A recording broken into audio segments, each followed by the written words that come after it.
Hi, this is lecture number 1 for the batch JEE 2024, जिसमें हम लोगों का ऑलरेडी फाउंडेशन खत्म हो चुका है। हमने ब्रिज कोर्स भी कवर कर लिया है। अभी हम लोग 11th 12th के सिलेबसेस का इंट्रोडक्शन करवाएंगे बस स्टूडेंट्स को। तो ये जो पहला चैप्टर है it is coming from the 12th standard directly, not 11th का भी नहीं है ये। एंड ये पीओएसएल का होता क्या है बाय द वे? पीओएसएल इसका फुल फॉर्म आता है, इसका फुल फॉर्म है पीओएसएल का pair of straight lines. Pair of straight lines. अब तुमको ये पता होगा स्ट्रेट लाइन का इक्वेशन क्या होता है, y minus y one equals to m times x minus x one, या ये बोल दो, या फिर y is equals to m x plus c ये बोल दो, या a x plus b y plus c equals to zero, तुम ये भी बोल सकते हो। लेकिन ये पेयर ऑफ स्ट्रेट लाइन जो है ये नाम में ही सजेस्ट करेगा ये पेयर है। यहाँ पे एक लाइन नहीं है, दो लाइन्स आएंगी। और ये जो पेयर ऑफ स्ट्रेट लाइन्स है, सपोज किसी भी लाइन का इक्वेशन क्या होता है, y is equals to m x plus c, ये तुम लोग बोलते हो। लेकिन ये भी ना डिराइव्ड फॉर्म है, तो एक्चुअली जो कोर इक्वेशन जो होता है ना किसी भी लाइन का, उसको ऐसे लिखता है y minus y one equals to m times x minus x one. तो इक्वेशन, किसी भी लाइन का इक्वेशन लिखने के लिए तुमको दो चीजें चाहिए होती है। पहला है पॉइंट जिसमें से लाइन पास करती है, इसलिए x1 y1 लिखेंगे अपन उसको। और दूसरा है उस लाइन का स्लोप, जो भी स्लोप है। मैं फिर बोल रहा हूँ, अगर किसी भी लाइन का अगर तुमको इक्वेशन लिखना है, तुमको दो चीज़ों की रिक्वायरमेंट है। पहला है वो पॉइंट जिसमें से वो लाइन पास करेंगी, और दूसरा है स्लोप। देखो ये वाला, अब ये स्लोप का तो आइडिया आएगा ही। अगर किसी लाइन ने एक्स एक्सिस के साथ अगर थीटा बनाया तो उसका स्लोप होता है टैन थीटा, वैसी चीज है। तो यही लाइन अगर ओरिजिन से पास हो गई, if line passes through origin, अब क्या हो जाएगा फिर? ओरिजिन से अगर पास कर रही है तो x1 y1 दोनों जीरो हो जाएंगे, ये भी जीरो और ये भी जीरो। और दोनों अगर जीरो हो गए तो इक्वेशन बनता है इसका y is equals to m x. ये रहा तुम्हारी इक्वेशन ऑफ लाइन। ये तो टेंथ में था ये चैप्टर, टेंथ में था। होगा ना? नहीं भी होगा तो अभी देख लो। लाइन अगर ओरिजिन से पास कर रही है तो उसका इक्वेशन होता है y equals to m x.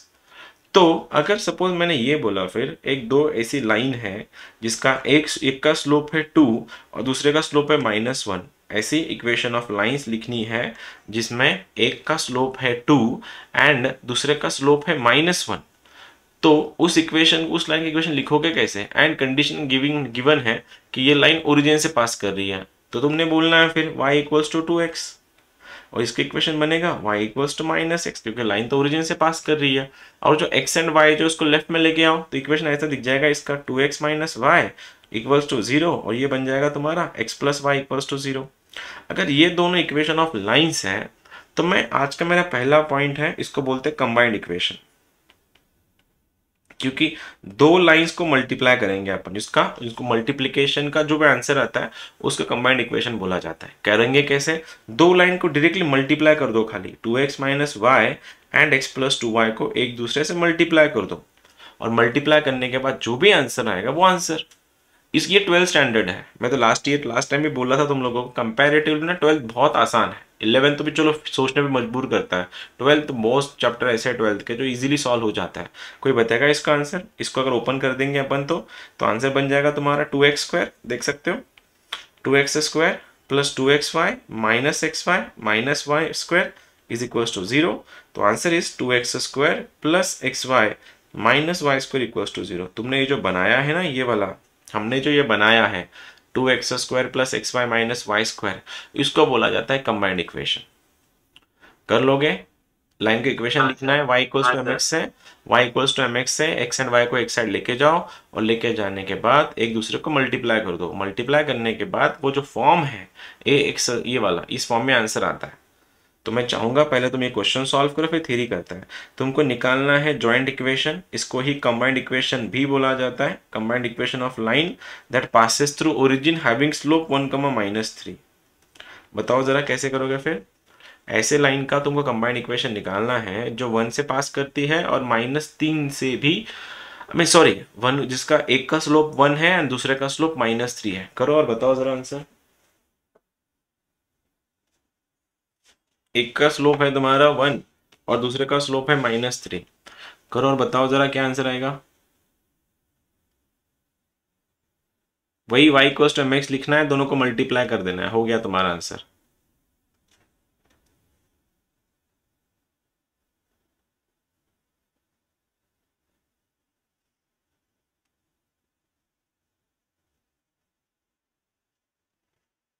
Y square plus 2xy minus 3x square. All right, लिख दूं? इसका इक्वेशन क्या बनेगा? जैसा ऐसा लाइन जिसका इक्वेशन जिसका स्लोप 1 है, आंसर बनेगा y इक्वल्स टू एक्स। ऐसा लाइन जिसका इक्वेशन जिसका स्लोप -3 है, आंसर बनेगा -3x। एक साइड लेके जाओ तो आंसर बनेगा x माइनस वाई। इसका इक्वेशन बनेगा तुम्हारा 3x प्लस वाई। दोनों को अगर मल्टीप्लाई अगर कर दोगे इन दोनों को तो आंसर क्या बन जाएगा? फिर मल्टीप्लाई करने के बाद आंसर बन जाएगा तुम्हारा 3x स्क्वायर। ये बन जाएगा तुम्हारा x y minus 3xy minus y square is equals to 0। Open करेंगे आंसर बनेगा 3x square minus 2xy minus y square equals to 0। आ रहा है? यही था क्या हर्ष? सर मैंने x को y की तरफ लिया। क्या फर्क पड़ता है? तो मल्टीप्लाई सर साइंस चेंज हो जाता कोई है। नहीं ना, राइट साइड में 0 ही तो है, तो साइन को तो मल्टीप्लाई मल्टीप्लाई बाय -1 भी कर सकता है। साइन अल्टीमेटली ये हो जाएंगे, रिशफल हो जाएंगे फिर। तो तेरा बोलने का आंसर ये था फिर वाई स्क्वायर प्लस हाँ two sir. X y minus 3x square, right? बाकी किसी का आया था? बाकी और किसी का आया था? ऐसे लाइन का इक्वेशन निकालना है जिनका स्लोप दिया जाएगा और ये लाइन ओरिजिन से पास करती है, तो y equals to mx consider करके दोनों को मल्टीप्लाई कर दो। मल्टीप्लाई करने के बाद उनका जॉइंट इक्वेशन मिल जाएगा। एक और बोलता हूँ, सपोज ऐसा, ये चलो बेसिक क्वेश्चन दे देता हूँ, इंट्रोडक्शन है ये। जॉइंट इक्वेशन होता क्या है? ऐसे लाइन की इक्वेशन बताना है जो पास कर रही है ओरिजिन से, जिसका स्लोप है 1 3 और दूसरे का है -1/3। कर दो जरा। ऐसे लाइंस का जॉइंट इक्वेशन निकालना है जिसमें से एक का स्लोप है 3 और दूसरे का स्लोप है -1/3। करो और बताओ इसका भी आंसर क्या करेंगे फिर?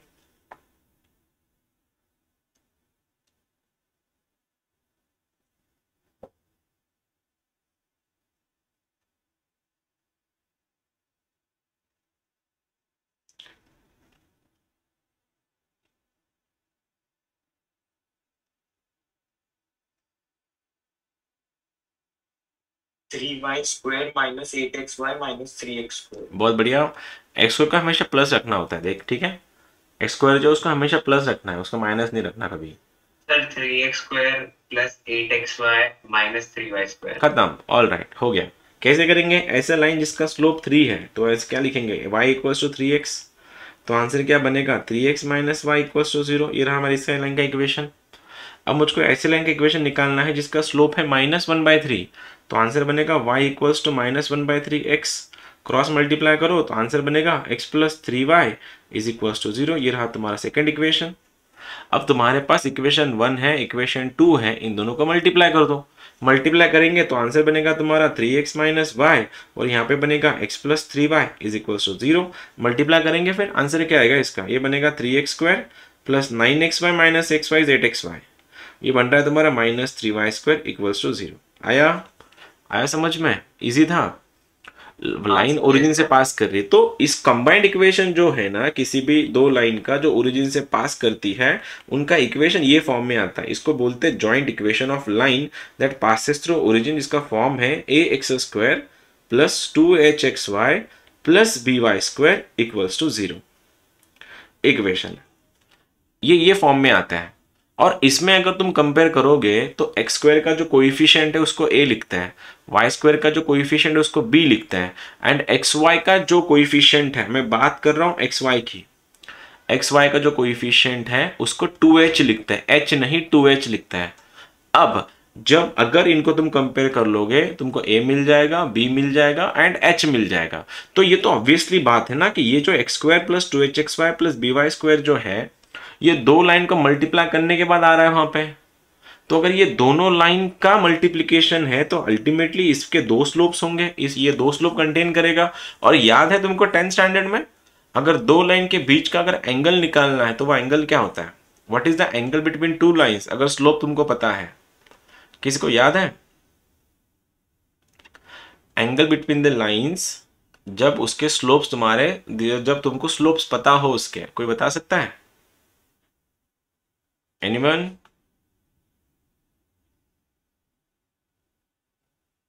No one? किसको भी नहीं पता? अरे सर फॉर्मूला भूल गए क्या? tan थीटा वाला एंगल बिटवीन टू लाइंस अभी भी याद नहीं आया? ये तो ऐसा होता था ना, m1 minus m2 upon 1 plus m1 m2। नहीं था ये? नहीं सर। ये तुमको नहीं था? नहीं सर। ओह अच्छा, किसी को भी नहीं था ये चीज? सीधा तुम्हारे सिलेबस में कोऑर्डिनेट ज्योमेट्री नहीं था 10th के? सर कोऑर्डिनेट ज्योमेट्री था बट ये नहीं था, एंगल उसमें बिटवीन स्लोप नहीं था। क्या हाँ था सर। फिर, क्या था फिर? सर बस बस कोऑर्डिनेट्स निकालने ओके, थे एट ओरिजिन। ओरिजिन वाला, मतलब ये नहीं था, एंगल बिटवीन नहीं था, राइट। ओके कोई बात नहीं। अगर दो लाइन दी है, दोनों लाइन में से आई मीन दोनों लाइन का अगर तुमको स्लोप लर्न है, स्लोप पता है उनका, तो उनके बीच का एंगल होता है tan थीटा, और वो लिखते हैं उसको m1 minus m2 upon 1 plus m1 m2। ये 10th का सिलेबस था। लेकिन अगर वो अपने पास जॉइंट इक्वेशन अगर अवेलेबल है ये वाला, और मुझको अगर दो लाइन, मेरे को पता है इसमें दो लाइंस है, तो वो दोनों लाइन के बीच का एंगल अगर निकालना है तो वो एंगल होता है tan थीटा। उसको लिखते हैं ऐसा है, tan theta is equals to 2 under root के अंदर ये बनता है h square minus a b upon a plus b. अब ये a प्लस बी एच कहाँ से लाएंगे फिर? ये जो कोइफिशिएंट जो है एक्स वाई का जो कोइफिशिएंट है वो h है, वाई स्क्वायर का जो कोइफिशिएंट है वो b है, एंड एक्स स्क्वायर का जो कोइफिशिएंट है वो a है। यहाँ से a b h आन दो, उसमें रख दो। तो कंडीशन ये देखना, अगर a प्लस बी का वैल्यू अगर 0 हो गया, अगर गलती से इक्वेशन में दिए हुए इक्वेशन में अगर a प्लस बी अगर 0 हुआ, तो a प्लस बी अगर 0 हो जाएगा तो ये 0 बन जाएगा। और ये 1/0 क्या होता है? इनफाइनाइट। तो tan थीटा इनफाइनाइट बनेगा। और tan का कौन सा एंगल इनफाइनाइट देता है? tan का कौन सा एंगल इनफाइनाइट देता है, कोई बताएगा? tan का कौन सा एंगल इनफाइनाइट होता है? Obviously 90 degree. तो अगर दोनों के बीच का अगर एंगल 90 डिग्री है, इसलिए याद रखना वो लाइन एक दूसरे को परपेंडिकुलर होती है। तो अगर a प्लस बी का वैल्यू अगर 0 है तो वो लाइन एक दूसरे को परपेंडिकुलर होती है। और लाइन परपेंडिकुलर है कैसे पहचानते हैं? अगर पहले लाइन का स्लोप अगर m1 है एंड दूसरी लाइन का स्लोप अगर m2 है, और ये दोनों लाइन अगर एक दूसरे को परपेंडिकुलर है, तो उनके प्रोडक्ट की सम हमेशा -1 आती है फॉर परपेंडिकुलर लाइन। क्या बोल रहा हूं? 3-4 चीजें एक साथ कर दी मैंने, वापस बोलता हूं। अगर तुम्हारे पास दो अलग अलग लाइंस दी है और तुमको दोनों लाइन की अगर स्लोप पता है, तो उनकी स्लोप की प्रोडक्ट हमेशा -1 होती है। तो ये वाला चेक कर लो फिर, इसका स्लोप क्या है? इसका स्लोप क्या है? 3। इसका स्लोप क्या है? -1/3। अगर मैं इन दोनों को मल्टीप्लाई कर लूँ, 3 से 3 कट लेगा, आंसर बनेगा -1। और स्लोप का प्रोडक्ट अगर -1 आ रहा है, तो वो दोनों लाइन एक दूसरे को परपेंडिकुलर होती है। ठीक है। और लाइन अगर परपेंडिकुलर है तो उनका a प्लस बी क्या होता है? 0। ठीक है। सेकेंड पॉइंट, अगर h square minus a b अगर 0 हो गया तो लाइन एक दूसरे को पैरेलल होती है। और परपेंडिकुलर लाइन का स्लोप तो परपेंडिकुलर लाइन का एंगल तो पता हो गया 90 डिग्री है। लेकिन अगर h square minus a b अगर 0 हुआ है, मतलब लाइन पैरेलल है, और जब भी लाइन पैरेलल होती है उनके बीच का एंगल या तो 0 डिग्री होता है या फिर 180 डिग्री होता है। ठीक है। अभी सबसे पहले अगर तुमको किसी ने पूछा कि मेरे को इस लाइन के बीच का एंगल निकाल के दिखाओ, तुम सबसे पहले a प्लस बी पे जाना। अगर a प्लस बी अगर उसका 0 आ गया, लिख दो वहां पे कि भाई इसका एंगल a प्लस बी 0 है, तो ये लाइन परपेंडिकुलर है। और अगर किसी ने ये बोला कि h square minus a b 0 है, तो लाइन अगर दूसरे को पैरेलल होती है, तो पैरेलल एंगल का पैरेलल के बीच पैरेलल लाइन के बीच का एंगल क्या होता है? या तो 0 या 180। और ये दोनों भी अगर कंडीशन नहीं बन रही तो अपना फॉर्मूला है ये वाला 2 अंडर रूट वाला। क्वेश्चन करके दिखाता हूँ। X square minus 2xy plus y square is equal to 0। मुझको इनके बीच का एंगल निकालना है। एक काम कर लेते हैं, ये माइनस कर लो इसको। ठीक है। अब बता सकते हो एंगल कैसे निकालेंगे? ए बी एच बताओ सबसे पहले तो। इनका ए बी एच बताओ। ए कितना है? ए 1 है, -1 ए इज 1 है, एच कितना है? एच -1 है, और बी कितना है? -1 है। मैंने क्या बोला? अगर लाइन के बीच का अगर एंगल निकालना है तुमको, सबसे पहले a प्लस बी करवाओ। फिर मेरे पास a का वैल्यू 1 है, b का वैल्यू -1, तो अगर ऐड कर दूं मैं, तो a प्लस बी क्या बन रहा है? 0। और a प्लस बी अगर 0 हो रहा है तो एंगल कितना होता है लाइंस का? 90 डिग्री। तो answer is a theta is equals to 90 degrees. ठीक है। अगर मैं ये ऐसा नहीं होता, सपोज क्वेश्चन ऐसा होता, x square plus 4xy minus plus y square is equals to 0। अब ये क्वेश्चन है। अब इसमें तो a प्लस बी 0 नहीं है, तो मैं सीधा फॉर्मूला लगा दूंगा tan थीटा। तो क्या होता है tan थीटा का आंसर? चेक करके बताना जरा। tan थीटा क्या होगा फिर? tan theta is equal to 2 under root के अंदर लिख दू h square minus a b upon a plus b. ये 2 टाइम्स एच स्क्वायर का वैल्यू ये रहा तुम्हारा h, इसका आधा 4 का आधा 2 का स्क्वायर 4, तो इधर 4 आएगा 4 माइनस ए बी, ये इसको इससे मल्टीप्लाई कर लो, आंसर बन जाएगा तुम्हारा 1 अपॉन ए प्लस बी, ये बन गया 2 से 2 गॉट कैंसिल। तो मेरे पास आंसर क्या बन रहा है? tan थीटा आ रहा है मेरा √3, और tan थीटा अगर √3 है क्या भाई बताएगा मुझको tan का कौन सा एंगल रूट 3 देता है? 60 डिग्री। तो आंसर थीटा क्या बना तुम्हारा? 60 डिग्री या फिर π/3 लिखेंगे उसको रेडियन में, जो तुमको कंफर्टेबल लग रहा है। आ रहा है अभी एंगल बिटवीन लाइन कैसे निकालते समझा? सर h की वैल्यू कैसे निकालते हो? ये जो xy जो कोइफिशिएंट है ना हर्ष, उसका जो xy का जो कोइफिशिएंट उसका आधा लेना है। कंबाइंड इक्वेशन जो हमारा इस फॉर्म में होता है ना, ax² + 2hxy + by², इसमें xy का जो कोइफिशिएंट है xy का वो 2h होता है। अपने को 2h नहीं चाहिए ना, अपने को h चाहिए। मतलब xy का जो भी कोइफिशिएंट रहेगा फिर मैं उसको हाफ कर लूंगा, तब वहां से h मेरे को मिलता है। इस वाली इक्वेशन में देख लें। अगर इस इक्वेशन की बात मैं करूं, वो 4xy वाला देख, यहाँ पे तो a तो समझ में आया, a1 है b1, ये तो समझ में आ गया, यहाँ से आ गया। बस इसका xy का कोइफिशिएंट कौन है? वो 4 है। तेरे को 4 नहीं लेना, उसका आधा लेना है, उसका हाफ करना है। 4 का आधा 2 होता है, इसलिए h का वैल्यू 2 कर लो। ये रहा तुम्हारे लिए क्वेश्चन। इक्वेशन दिया गया है, वही एंगल निकालना है। बेसिक फंडामेंटल क्वेश्चन है, ये 12th स्टैंडर्ड है। x² + 6xy + 2y² = 0। Tell me इसका एंगल कितना है इनके बीच का?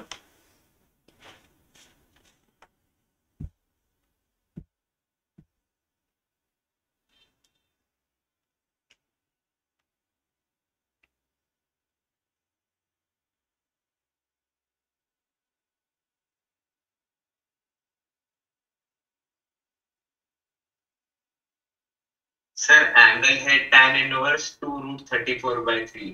ओके, बहुत बढ़िया, साउंड्स कूल। लग रहा है कि कैलकुलेटिव पार्ट जाएगा ये। कैसे कर रहे हो फिर? सबसे पहले अपन इसमें जा कैसे रहे? tan थीटा ABS लगाओ। a कितना है? a1। हाँ सर मेरा गलत है। गलत है, ओके फाइन, रैंडम क्वेश्चन बनाया था। a तो 1 है, h तुम्हारा 6 है एंड b 2 है, राइट? तो क्या लिखेंगे? a का वैल्यू 1, b का वैल्यू 1, और h कितना बन रहा है इस बार? हर्ष कितना है h? सर 3। h is 3। लगाओ फिर tan थीटा 2√h², 3 का स्क्वायर 9 माइनस ab तो बन रहा है 1, और डिनोमिनेटर में a + b, ये बन रहा है 2 से 2 कैंसिल। तो tan थीटा क्या बन रहा है मेरे पास? √8 मतलब 2√2 है ना। 9 - 1 8, 8 मतलब 8 का रूट क्या होता है? 2√2। tan थीटा अगर 2√2 है तो थीटा क्या बन गया फिर तुम्हारा? tan इनवर्स के अंदर 2√2 आया। B2 है ना, b2, ओ सॉरी गलत हो गया मुझसे। हाँ सर ये तो हाँ ये गलत हो जाएगा फिर, ये 3 आएगा नीचे फिर, तो h², ये भी यहाँ पे भी 2 आएगा फिर। तो आंसर बनेगा 2√7/3 या tan थीटा = 2√7/3। तो दैट इज tan इनवर्स के अंदर 2√7/3। ठीक है, ये एंगल बिटवीन लाइंस होती है। एक और कर देना, क्वेश्चन है x² + 2xy sec theta + y² = 0। इसका इनके लाइन के बीच का एंगल बताओ क्या है?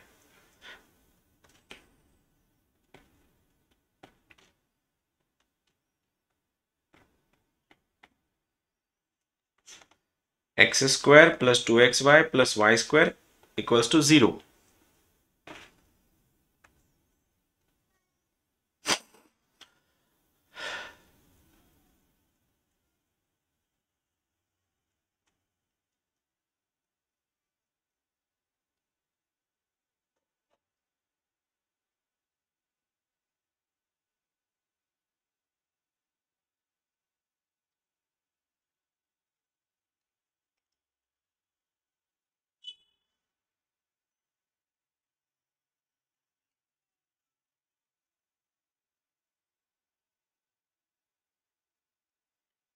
चलो एक काम करते, इसमें अल्फा लेता हूं ताकि तुम्हारा कंफ्यूजन कम हो।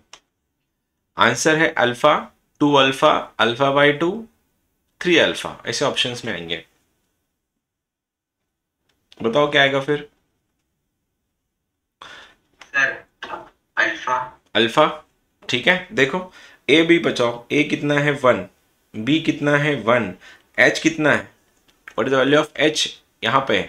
सेक अल्फा, सेक ना, सेक स्क्वायर का को सेक ना, xy का कोएफिशिएंट बन रहा है 2 सेक अल्फा, उसका हाफ करके सेक अल्फा। अब ये हो गया, लगाओ एंगल 2 के अंदर h² सेक स्क्वायर अल्फा -1 के नीचे 2 से 2 निकल लिया। अब ये tan थीटा का वैल्यू क्या बन रहा है फिर? सेक, याद है sec square minus tan square 1 होता है। तो सेक स्क्वायर माइनस 1 क्या हो गया, tan स्क्वायर। तो ये अंडर रूट के अंदर tan स्क्वायर अल्फा हो गया, और अंडर रूट के अंदर और tan अल्फा कट कट के आंसर क्या बना, tan अल्फा ओनली। और अगर tan थीटा ही tan अल्फा है तो थीटा इक्वल्स टू अल्फा ना। तो ये रहा तुम्हारा एंगल बिटवीन टू लाइंस। कर लोगे अगला वाला। अभी नेचर करते, चलो नेचर ऑफ लाइंस हो जाएगा। अरे मैं बोला ना फंडामेंटल चैप्टर ही है 12th के, इसमें कोई दम नहीं है इन चैप्टर्स में। बस तुम्हारे वो इतना तो वो मल्टीप्लिकेशन एडिशन उतना तुमसे एक्सपेक्ट कर ही सकते हैं हम लोग। सपोज अब ये इक्वेशन है a x square plus 2hxy plus by square equals to 0। हमने ये इक्वेशन रखा, ठीक है। और इसको रखने के बाद हमने देखा कि इसके बीच का एंगल कैसे निकालता है। तो अब का जो पॉइंट है इसको बोलते हैं नेचर ऑफ लाइंस। लाइन का नेचर क्या है, तो ये तो तुम लोग देख चुके हो। अगर a प्लस बी का वैल्यू अगर 0 आया तो लाइन क्या होती है, a प्लस बी अगर 0 है लाइन क्या होती है, lines are perpendicular, lines are perpendicular. ये तो क्लियर हो गया। तो दूसरा पॉइंट मैंने ये भी देखा, अगर h square minus a b ही 0 हो गया तो एच स्क्वायर माइनस लाइन को, लाइन बोलते हैं पैरेलल। एक लाइन को ना, ये पैरेलल लाइन का एक और वर्ड भी है, इसको बोलते हैं कोइंसिडेंट लाइन। हाँ सर, नेवर इंटरसेक्टिंग, कोइंसिडेंट, ठीक है।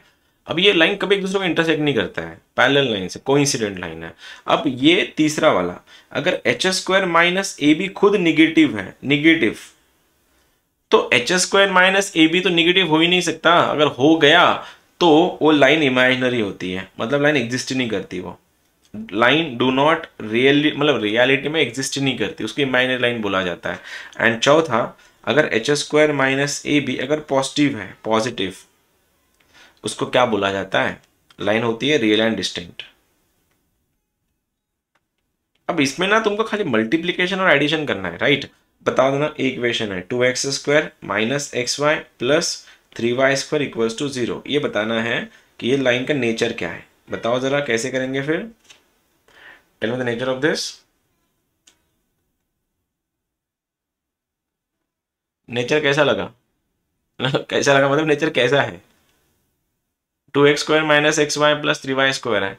सबसे पहले a प्लस बी से स्टार्ट करना हमेशा, क्योंकि a प्लस बी अगर बन गया ऊपर से बाहर वो दिख के आता है ना। 2 प्लस 3 5 बन रहा है, तो लाइन परपेंडिकुलर नहीं है इसमें। तो मेरे को बनाना है लाइन फिर h square minus a b. Line imaginary है, लाइन सर इमेजिनरी कैसे। अब बोलो इसका h, इसका कोइफिशिएंट का आधा, -1 का आधा -½ माइनस, तो h का वैल्यू अगर -½ है, a तुम्हारा 2 है एंड b तुम्हारा 3 है, ये h था। तो इक्वेशन क्या लिखेंगे फिर, h square minus a b, तो -1/2 का square 1/4 minus a into b 6। तो 1/4 से 6 तो बड़ा है, तो 1/4 से 6 जब भी घटाओगे तो अपने को साइन से इंपॉर्टेंट, अपने को साइन का मैटर है, बाकी वैल्यू कुछ भी हो। तो ये तो निगेटिव आ रहा है भाई साहब, ये अगर निगेटिव है तो लाइन क्या है तुम्हारी, इमेजिनरी। ठीक है, एक और ये लास्ट क्वेश्चन थे। क्वेश्चन है x square plus 4xy minus 3y square equals to 0। इनका नेचर पूछा है, नेचर ऑफ लाइन्स। एंगल नहीं पूछा, नेचर पूछा है। बताओ फिर नेचर के लिए क्या करते हैं। सबसे पहले a प्लस भी ट्राई करना है। a प्लस भी तो मुझको नहीं दिख रहा कहीं पे 0 होता हुआ, तो अल्टीमेटली हमको देखना पड़ेगा फिर इसका रियल एंड डिस्टिंक्ट कैसे करेंगे। H square minus a b को पकड़े तो 4 का आधा 2 का square 4 minus a b minus of minus, फिर ये बन जाएगा 3।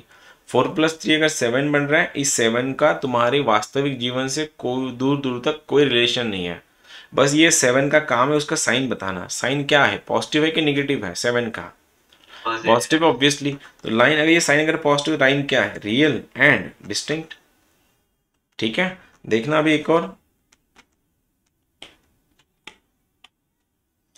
ये ना जो क्वेश्चन मैं करवा रहा तुमसे, ये लेवल 2 के क्वेश्चन है। बस एक कंसेप्ट बिल्डिंग के लिए काम में आता है। जेईई में ऐसे क्वेश्चन नहीं आते, rarest of the rare case है जब इसके ऊपर क्वेश्चन आ जाए, लेकिन इंपॉर्टेंट है इसका कंसेप्ट बिल्ड करना खुद का। इक्वेशन है, बताना है x square minus y square equals to 0। इनका नेचर पूछा है, कोई बताएगा इसका नेचर।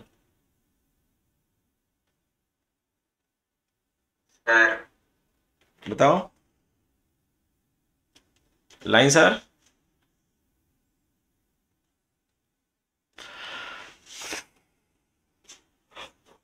Sir imaginary. माइनर कैसे, बता माइनर कैसे लाया तू। सर एच तो है नहीं ना। हाँ तो एच नहीं तो क्या हो गया, जो नहीं होता मतलब गायब थोड़ी होता है, वो 0 होता है ना। तो सर जीरो कंसीडर करने के बाद हाँ, 0 का स्क्वायर 0, 0 का स्क्वायर 0, आगे आगे क्या? अरे भाई नेचर ऑफ लाइन। हाँ प्रणव कुछ बोल रहा है? हाँ परपेंडिकुलर, यही तो आंसर था, परपेंडिकुलर लाइंस। अबे गधो, ए प्लस बी तो देख लेते कम से कम। मैंने क्या बोला कि सबसे पहले तो तुम इसका ए एंड बी देखो। अगर ए प्लस बी ही 0 हो गया तो आगे जाने की जरूरत ही नहीं पड़ती ना। इसका ए का वैल्यू 1 है, बी का वैल्यू -1 है, तो ए प्लस बी अल्टीमेटली यही 0 हो रहा है ना। और ए प्लस बी ही अगर तुम्हारा 0 हो गया तो लाइन क्या हो गई एक दूसरे की? परपेंडिकुलर, खत्म। लेकिन परपेंडिकुलर अगर ये ऑप्शन में नहीं होता तो आंसर क्या होता? अगर ए प्लस बी मैं नहीं करवाता, परपेंडिकुलर अगर ये ऑप्शन नहीं होता, तो क्यों बताएगा ये लाइन कौन सी है? फिर मैं जाता h² - ab के लिए। बोला h कितना है? इसमें क्या h दिख रहा है तुमको? जो नहीं है मतलब वो 0 है ना। 0 का स्क्वायर क्या हो गया? 0। माइनस a का वैल्यू कितना है? 1। h b का वैल्यू कितना है? -1। तो -1 × -1 तो +1 बन गया। अगर ये अगर +1 बन गया है तो h² - ab तुम देख पा रहे हो +1 है, मतलब पॉजिटिव है। और h² - ab ही खुद अगर पॉजिटिव है तो लाइन कैसी है फिर? Real and distinct. ठीक है, lines are real and distinct. अगर इसको और खींचना है तो रियल एंड डिस्टिंक्ट मतलब क्या? वो एग्जिस्ट भी करती है और स्लोप लेके बैठी है अपना अपना। मैं इसका, ये सीटी का क्वेश्चन है लास्ट ईयर का, मतलब आई गेस 2020 में 19 में कहीं आया था। एमएसटी सीटी में, हाँ जी में नहीं आया था ये क्वेश्चन। तो क्वेश्चन है xy = 0। इसका नेचर पूछा है, इनका नेचर पूछा है xy = 0।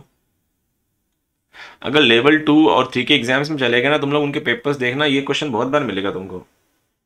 xy अगर 0 है,